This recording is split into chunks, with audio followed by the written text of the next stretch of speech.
fiction, science fiction, horror, fantasy, crime, LGBT, thriller. You have now entered the House of Mystery with your hosts, Eric Shapiro, David North Martino, John Copenhaver, and Al Warren. Heard on KCAA 106.5 FM Los Angeles, 102.3 FM Riverside, and 105.0 AM Palm Springs. Welcome back into the House of Mystery. And today we've got returning guest, Blake Allwood. How are you doing, Blake? I'm doing wonderful. How are you? I am delicious. I bet you are.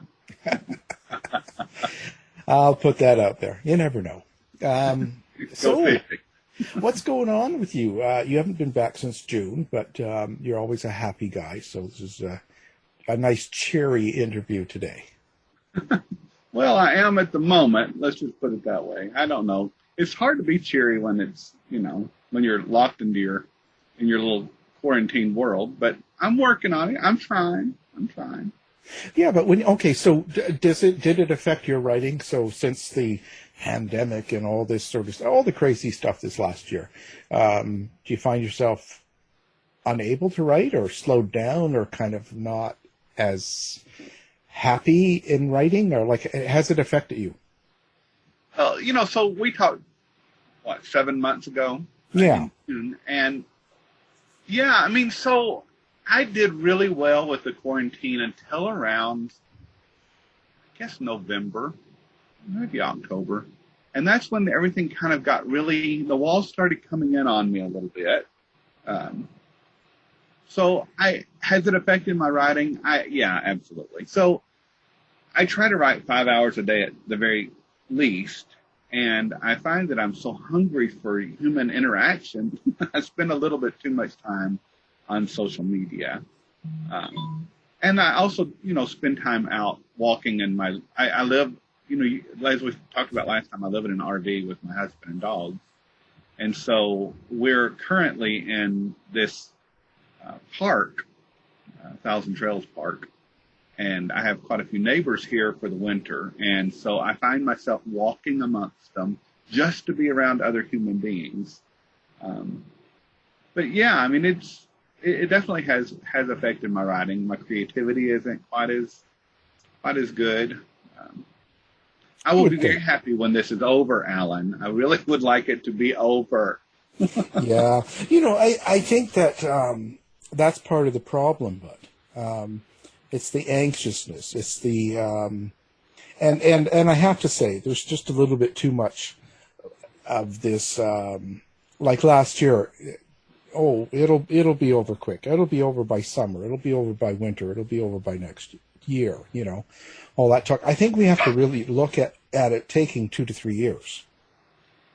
Well, it depends on what. I guess this. My husband's a registered nurse, so I hear very often about. What's going on in the whole world. But I think it depends on how the vaccine goes. I know we have a new direction in Washington, D.C. So hopefully, that will spur some activity and we'll get vaccinated and it will put a little bit of an end to it. At least enough that people can go out and be around other people. Yeah, I think I kind of looked at the history of the last pandemic and it just takes time, to get everybody to get a shot and get on board and to evolve into a better place. I think if we would have looked at it when it started as this would be a 2 to 3 year process, it would take away some of the anxiousness because people feel like it's just going on too long and why doesn't it, get solved? But I don't know. I think human beings are social creatures, so even if we know it's going to take 3 years, I still think people would be anxious. I think we need interaction. I do. I miss it. I do. Yeah, of course. It's always good. Yeah, I just don't know. I don't know what we can do about it, because I look at things like, okay, Super Bowl coming up, and it seems like people are still, they're so focused on getting on with sports and with all these things that are normal. It's like, why? Can't we just give it up for a year or two? Well, I think when it all started, we weren't given really clear expectations. So when things started out, last January, when it started hitting the United States really bad, someone should have stood up and said, hey, we've got a pandemic coming. This is what you're going to have to do to stay safe. If you don't stay safe, other people don't stay safe. And then we have people like New Zealand who actually fought. Someone did that. They gave direction and leadership in the beginning. And as a result, New Zealand has very little or no COVID. I have a friend that lives in Grand Cayman, and it's the same with them. They are basically able to live COVID-free. They don't have to wear masks. They can come and go as they want. They don't have any tourism, or very little. Right. But, yeah, for real. Well, I think most of the countries in the world have done better. Yeah, the poor UK, they haven't. Well, they've had some bad, but they're so tight. They're in such a small country with so many people. You're right. That's absolutely right. I keep forgetting the British Isles are the size of one of our states. Yeah, and you put everybody in there, and that's crazy. Actually, they've done well considering how bad, how densely populated they are.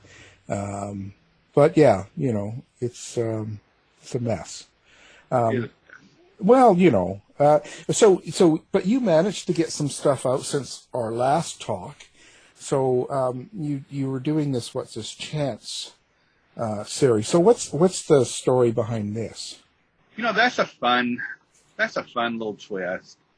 So when I started in 2019, I opened a Facebook page under my pen name, Blake Allwood.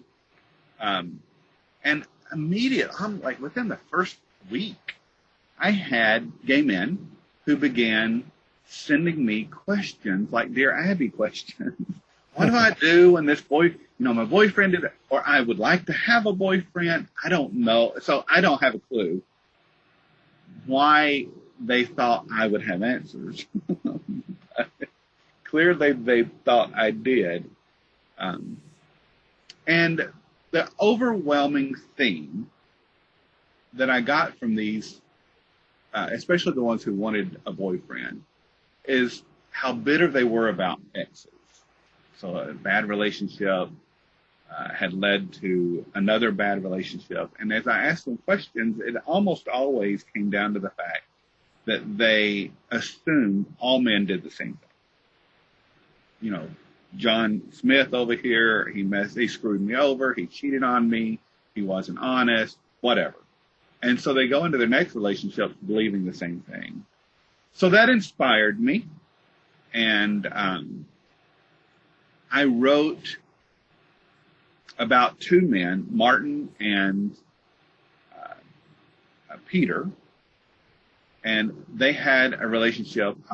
Peter's mom ended up trashing Martin, and they were engaged. They ended up breaking up. And so that was the premise for the whole story. And Love by Chance is about the book that I wrote in response to this. And it's about how Martin, who was screwed over by Peter and his mom, ended up overcoming his past so that he can fall in love with Elian, who is this darling, absolute, amazing, Cuban, Latin lover. I made Elian kind of the perfect guy, at least in my head. And Martin really, didn't give him much of a chance. So I made Elian work really hard. And ultimately, Martin did too. So that's where Love by Chance, the book that came out, I published that one in July. And I published Peter's book at the same time. So Peter, is the one who screwed up with Martin and his mom, which I call Matilda the Hun. So Martin's a part of the first of Peter's book, but Peter's book, it goes a totally different direction. That's the first book I've written with a bisexual character. Trevor, the other main character in the book, is bisexual. He has a newborn baby named Luca. And Peter is also the first. Well, I have a contemporary romance that I wrote, Romantic Renovations, that has a suspense plot twist. But Another Chance With Love is much more suspense romance than Romantic Renovations. I So, I was going to say, when you do these, like when you're doing these love stories, is it always going to be a happy ending? Do you never leave things in a bad way, or does it all get sewed up? So a love story doesn't have to have a happy ending. My brain is not registering. There is a famous writer who's a lot of his books have been turned into, like The Notebook. Who wrote The Notebook? I can't think at the top of my head. Yeah. So his books are love stories because they don't always end well. It's about love, but it doesn't always end well. A romance has to end with a happily ever after. That's the only major rule for a romance novel. It has to end happily ever after. You can do whatever you want to them in the process. You can make them miserable. You can kill off their entire family and friends, but at the end of the day, they have to get the guy. Well, so it's a perfect book for people that want to get happy, then feel happy. Exactly. Yeah, romance. I call romance brain candy. Well, it's interesting, but people really look for that, don't they? Yeah, I mean, when life is hard, you don't really want to read about hard lives. You want to read about something positive and upbeat. And very often, romance fits that niche for a lot of people. And, so COVID is, we live with some pretty depressing things. And when things, back from November up until the 20th of January, things got really hot and heavy in the world. And so a lot of people escaped the world by going into romance because no matter what happens, it's going to end up positive. So yeah, I think people do use it as a way to escape a hard life, depressing times. Yeah, well, that's pretty interesting. So how do you keep coming up with the stories? Like, so when you talk about that, is it just from the letters you get or from people asking questions? And No. So there's a story in my head all the time. I could sit here right now and we could come up with a plot. I could give you characters. Those exist in my head all the time. I'm a little weird that way.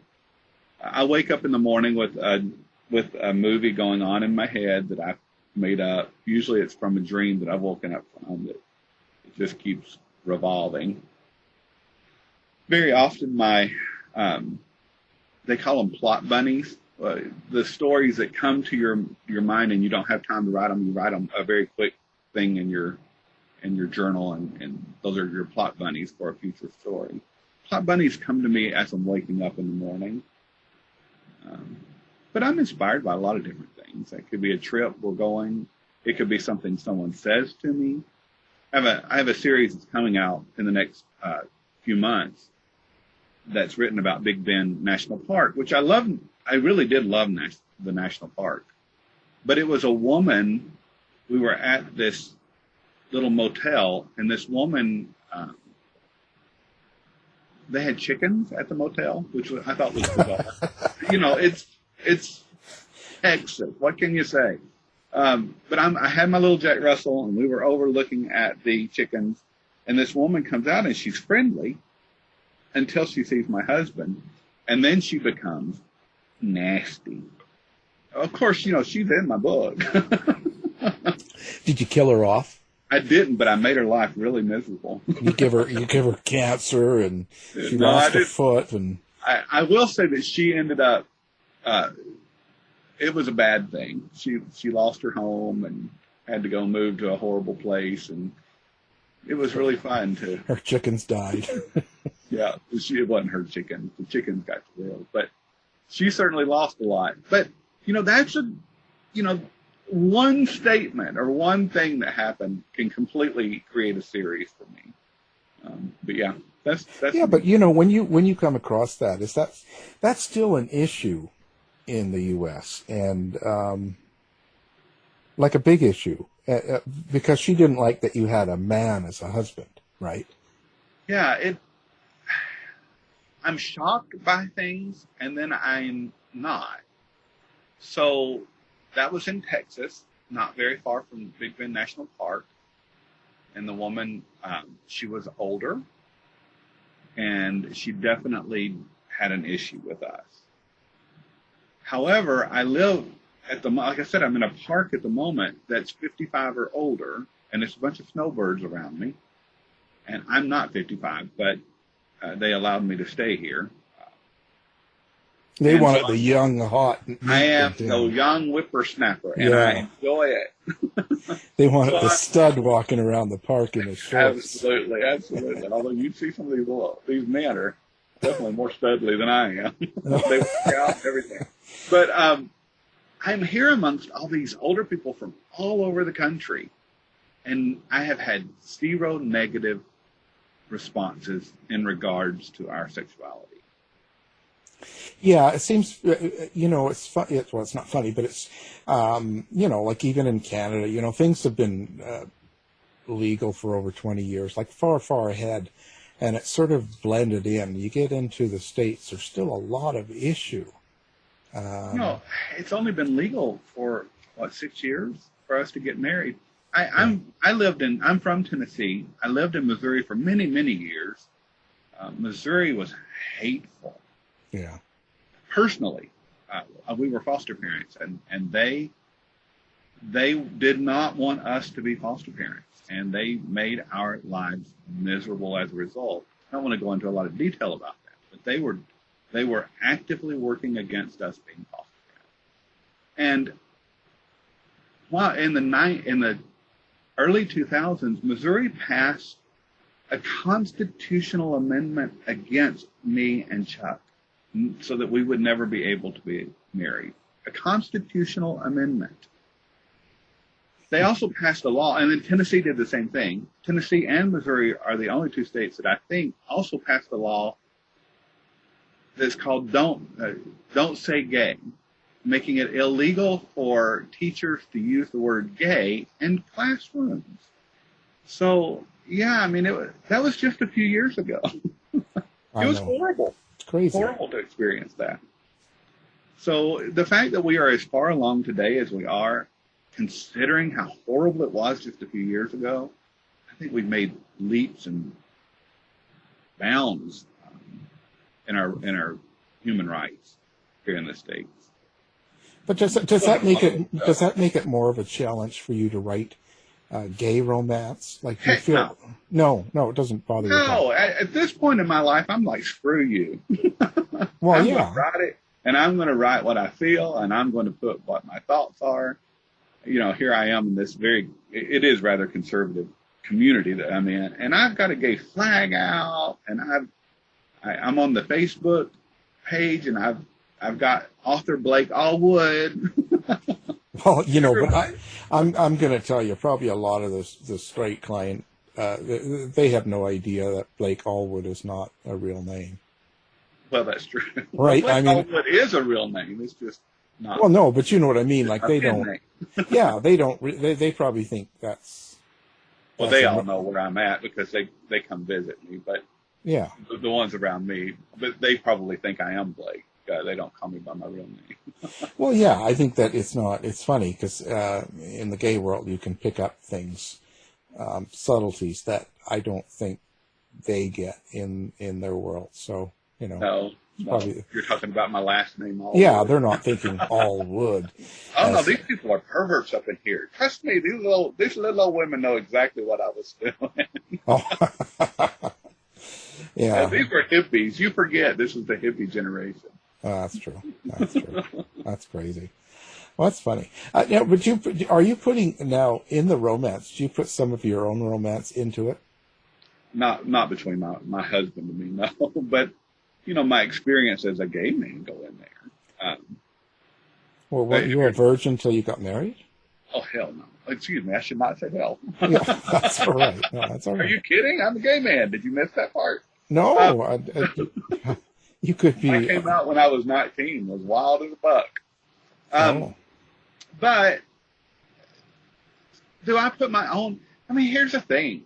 I'm writing as a gay man. I'm not. I'm actually writing in my own voice here. So it's my experience that I'm writing the sex scenes. I will say this, and we talked about this last time too, and I've heard others, and your guests speak a little bit to it as well.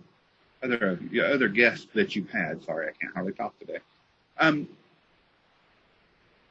I experience sex as a man, I think, and a gay man, but definitely as a man in general, differently than women experience sex. So when I write a sex scene, it might be, he gave me a blowjob and it was awesome. And that would be how I would describe it. It was great. But the female readers, they want a lot more detail, and they want oohs and ahs and broken sentences. And I don't do that. That's not how I have sex. So, I'm all up in my head enjoying the experience. Not worried about how he feels. I really, truly don't care. So are you practicing? You can't do that when you're writing a gay romance. You, especially if your audience is mostly women, you have to write it so that they are able to get into it. What were you going to say? I'm sorry. I was going to say, so do you get your husband to act out these scenes to see if they work? No. It's a great idea, but I have asked him a couple times. I said, "Hey, honey, I read this. We should try that out." And he just looks at me. Oh. We've been together for 26 years, Valentine's Day. That's good. It's been a while. Yeah, but that's a good thing, right? It's a great thing. Yeah. Because so many men don't last that together. Yeah, and not only that, I will say that there's a lot of couples that stay together, but there's a lot of them have open relationships. Now, I think if I remember right, you guys don't. No, we never did. We talked about it in the beginning, and it didn't work for us. We tried it out. It just was weird. It didn't quite work. I think it works for a lot of people, but it wasn't quite right for us. Do you put that in your books then too? Does that fit in? Because that is a big thing with gay couples, with male couples. The whole idea of open relationships and stuff. So does that ever get addressed in a romance book? It does. A lot of the women who write romance add open relationships and multiple partners into their relationships. I write what I know and what I've experienced, and since my relationship is monogamous, that tends to be what I write. I've thought about doing an open relationship, but I don't. It's one of those things I don't quite understand it enough or well enough as an author to, I think, put it into the right context. It would be better coming from someone who has had an open relationship that's worked, I think. Yeah, but would a woman know that? Like, I'm not trying to get controversial here, but I'm just saying, but a woman, no matter what sex she is, like as in gay or straight or whatever, but when typically they're not having open relationships like male couples, so would they really know kind of what it's like to do that? most women write from a fantasy perspective, so this is just their fantasy. Okay, so it's not like it's... Yeah, so they're writing sex, relationship as they would want to have it if they were in an imaginary gay relationship. Some of them do a really good job with reality. I don't think that that's their goal, though. They're writing to... There's actually a formula that I read, and it's not just for gay or romance is what they call what gay novels written for women, women writing for women. They usually call that romance. And there's a formula to what they want that to look like and how they want that to be. And if you don't follow that formula, they get really grumpy about it. So it is a very fantasy-driven concept that I don't write well to. I have to have help, have editors that help me hone my books to that audience. Sounds like it's quite a bit more layered or, complicated than just wham, bam, thank you, ma'am. Yeah, that's and I have a lot of gay male writers that are friends of mine or acquaintances, I guess is more accurate. And we talk about that. For us, sex is wham, bam. We really like it, and we seek it, and we're intense about it. But we don't, we're not as emotionally involved about sex. And I know I'm stereotyping, and I know you've got people in your audience going, oh my God, this guy is being a stereotypical guy. But there is some reality to that. I think, as men in general, I think we see sex more of, just straightforward, let's do it, let's have fun. It is fun. But it's functional. It's functional. Functional and fun.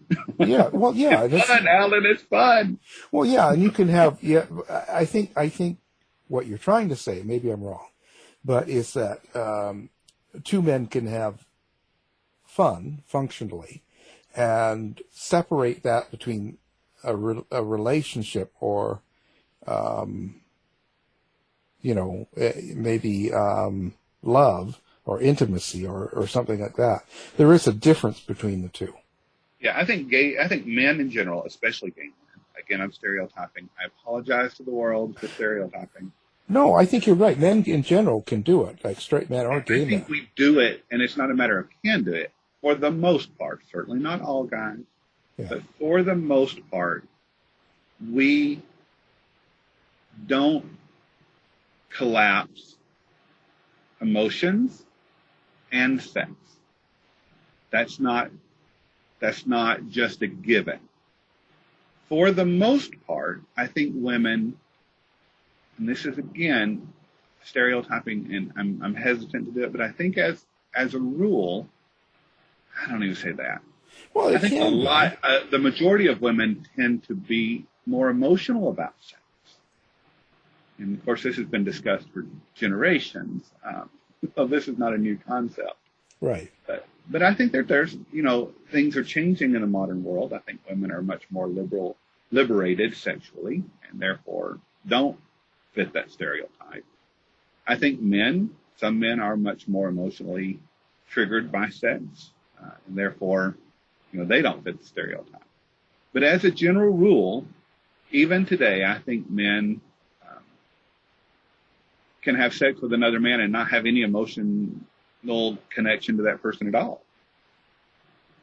Yeah. Where I think it's more difficult for yeah, I agree with that. I don't think you don't have to worry about the idea. I mean, there's always going to be someone that disagrees with that and someone that doesn't fit that. But the rule, I think in general, you can say from your personal experience, and that's all we can really talk about, right?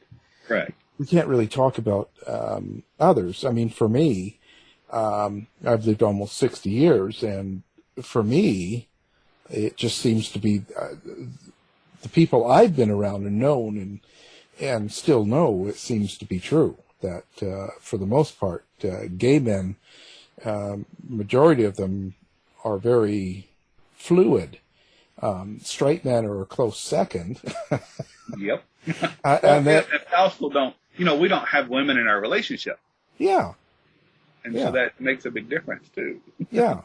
And it seems to me, from the woman I do know, they're much more emotionally tied to the men they're having sex with. They're much more involved, and there's nothing wrong with that. It's just that's how I have seen it, and it doesn't mean everybody, of course. And I've had this conversation with some of my with women, well, since I was young, and as a young adult, we would discuss it, and it's like, why do women feel more emotional about sex? And I don't. There's all these theories that they would give, and some that I have myself. And I don't really, in regard, I'm a gay guy. You're a gay guy. For us, women don't really come into our relationships at all when it comes to sex. We don't have sex with women, so I certainly don't want to be mansplaining female sexuality, and I certainly don't want to be making assumptions about it because I don't have a lot of connection to it. I do know that as a writer, very often I am criticized because I'm not emotional enough in my descriptions of two men having sex. And therefore I have to hire women to help me edit them so that I am meeting their needs, my readers' needs. So, and that's really where I'm coming from in this conversation. Again, I don't want to, for anyone listening to this to think that I am trying to push my own perspective onto women's sexuality, because I don't. yeah, he is. Now, his email is, I'll give you his phone number and everything. You can just contact him. All hate mail go directly. Send it to Alan. Yeah. Well, no, I don't have time for it. The thing is, it's true. I mean, it's just what it is. It's not a bad thing to have emotion with your sexual partners. It's just, if that's what you do and are, that's great. And if you're not, that's great too. I just think that there's no judgment here. Yeah. And for me personally, I'm in a long-term relationship with a man that I'm monogamous with. So sex with him is definitely much more emotional than it was when I was having, a fling with a guy that I, went out with once. Much more intimate with my husband than I ever was people that I was just beginning to get to know. I was still having sex with them, but I wasn't emotionally attached to them in any way, really, to be honest. Yeah, no, and that's how it is. And I think that that's the difference, the biggest difference in my female friends who would start dating. They may have sex on the first date, but then they were attached.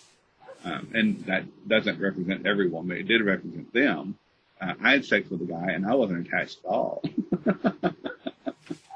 Sometimes I was really glad for him to be gone the next day. Next day, that night. Yep. I need some sleep. Get out. I don't know. I think that, I think that you have to understand that sex is different for everyone, right? We have different. Well, and maybe that's what we should be talking about, is how sex is different for everyone, instead of stereotyping. Approach. Yeah, or the positive approach is in general for men, gay men, for sure. It's just about, there's a functionality to it, there's a pleasure to it, as well as love, but a lot of gay men in their relationships have both. So, and can be successful, just as there's ones that don't. So, just how it is. Absolutely. So, how now, because this it's still a very new category to me. The idea of male-male romance, like, how far do you go? Like, how many stories can you tell? Yeah, well, I can tell it over and over again. So I think we should distinguish the MM romance market isn't very old. A decade, a little over a decade. I've seen different people debating longer. Definitely in the 70s, there were people who were writing books that might be considered, like The Front Runner, that might be considered a romance novel. Others don't consider it a romance novel. But MM romance, so this kind of got its formula now. It needs to be a certain way. That's only been around for a little over a decade, I think, if I'm, following the people who are talking about that. There's another kind of category that's evolving that hasn't found its place quite yet, but it's coming, and you might call it gay romance. It's more of an own voice, where gay men are telling the story about gay relationships. Definitely have some of those emotional, might be a little bit more emotional in their descriptions of sex than, oh my God, that was a great blowjob. So it's kind of evolving, and I think it will continue to evolve. The MM and gay romance world, and they might evolve apart. Is the point that I'm making. As far as a romance writer, Nora Roberts is one of my favorite romance authors. She writes straight romance, and she's been at it for a very long time. And I think she has around 250 books out. Wow. If you read her books, you do get to a point where you're wondering, there's a formula to her books as well. You can tell she kind of came up with it on her own. And then she veers away from that formula and has a different formula. But, love there's a lot of similarities to everyone's romantic relationship. And then there's differences. And so I think you can write that story many, many times and have nuances that make it interesting. I read a lot of romance. So, and I really don't feel like I'm reading the same story. Does that make sense? Yeah. No, you're adding a lot of, like you get into suspense too, don't you? Don't you add some? Yeah, but again, I've had a lot of criticism because I don't stick with just one. Like, a lot of people will just be a contemporary romance author. Some people will be suspense romance. Some people will be paranormal romance. I love Nora Roberts, and Nora didn't stick to just one. So I like the new one. I like to try different things. I like to play with a lot of different components of the subgenre, which is what we call gay or MM romance, the subgenre of romance. Wow. But yeah, so I do like to get into the different ones. But but you're going to keep doing this, eh? Like, you have no intention of going to, like, all of a sudden crime fiction or, science fiction or something different. I make no promises. It won't be under Blake Allwood, though. I'll have a different pen name. If I move over to a different approach, I love science fiction, and I absolutely love fantasy. Terry Brooks. I just love those kinds of books. I haven't been inspired to write them yet, but I might be in the future. So, yeah. I'm not committing to not writing more different genres. Yeah, you'd have to change your name to, like, Dr. Banner or something. Right? Yeah, something fun. We should have your people write in. Here's a new pen name for you. Create a name. So now I also noticed that a while ago you started with Our Own Voice and gay writers and stuff. So what is that all like? Maybe explain it to someone that doesn't know. So romance is very heavily occupied by women, and that includes MM romance. So as I told you before, originally it was like 90 to 95% of gay romance was written by, or MM romance was written by women. Now we're around, and then read by women. Now it's less. I think it's like 85, 88%. And so there are more gay men who are beginning to write gay fiction or gay romance. As that changes, we have a lot of allies that love us, that support us, a lot of straight ally writers who write gay romance or MM romance that are lovely and wonderful. Most, I say over 98, 99% are just fantastic. There is a very small segment of the MM romance community who are nasty and not at all easy to work with. And there are some readers who will actually, I was in one group not long ago where there was a reader who said, gay men don't write gay romance well. And I'm like, what? Did you really just, in fact, that's how I responded. Did you really just say that? So basically what's happened, I think, in the last few years, last 2 or 3 years especially, is I think there needs to be a place where gay men especially, and then other people in the LGBTQ plus community need a place where they can have their own voice heard and not be competing with this formula that people put out. So I just read a book by Philip, let me see if I can get his name here. I pulled it up. Philip William Stover. And Philip wrote about, his main character was a bear, a gay bear. Now that does not fit into any trope that I know in MM romance. But he will need to be able to get his book out in the world and have gay men, especially, because that's who would want to read that book. He needs a place where he can get his book seen and market it. And so my husband, Sean, and I sat down together and we came up with a website, a virtual bookstore called LGBTQownvoice.com. By the way, that was a promo. Go there. But it is where own voice authors can come in and say, hey, I'm a gay person writing gay romance, or I am a queer person writing, whatever. And that way so it helps on both sides. The authors can market themselves as a own voice author, but it's also a place where people who want to read own voice authors' work have a place to find it. And I talked about this last time I was on your show.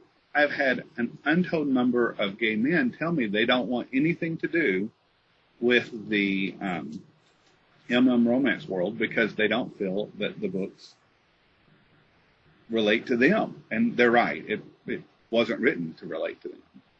But in this world, the own voice authors are writing, like the book from Philip Stover. It was written for men, for gay men. And so if you're looking for that kind of thing, you can go on to the Own Voice website and find the book that actually would speak to you. And then as an Own Voice author, it gives me an opportunity to write books for gay men.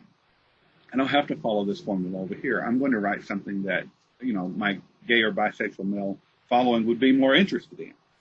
And so it opens up a lot of opportunities. Well, yeah, that's a good idea. I personally feel that I don't really belong to too many gay groups because none of them like me. Well, I was in one, again, 98, 99% are lovely, lovely women who are so supportive, and they really are allies. I've been in one or two that I had to leave because they were hateful. And there was one experience, it wasn't mine, it was one I heard about a gay man who had come in. He was older, and he asked the question about, why is there so many women here? And I guess it just decimated him. They were so hateful. Yeah. This is circumstantial evidence. I'm coming from someone else's perspective, but I didn't actually experience it. But I have seen people come down after people who have asked that question. Of course, in my groups, I nip that in the bud real quick. But yeah. Well, they're all political, and it's really a tough thing to deal with.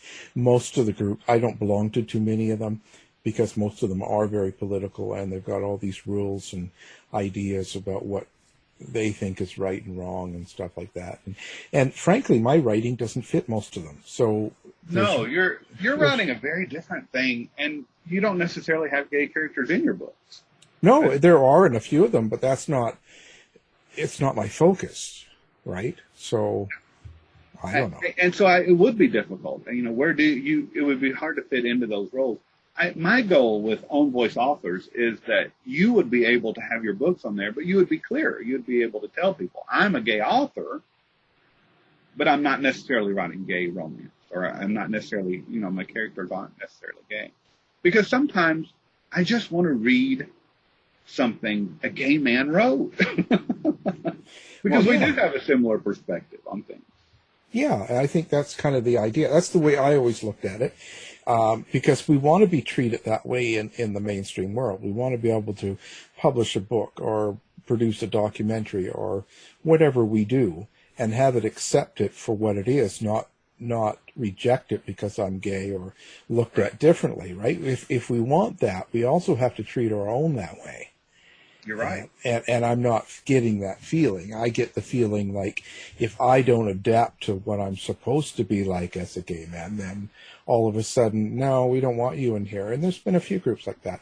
And so I just usually don't even bother joining now, because you get that sort of an attitude. It's kind of like, well, I've got so much going on. I really don't want to get into a fight, with people. Oh, yeah.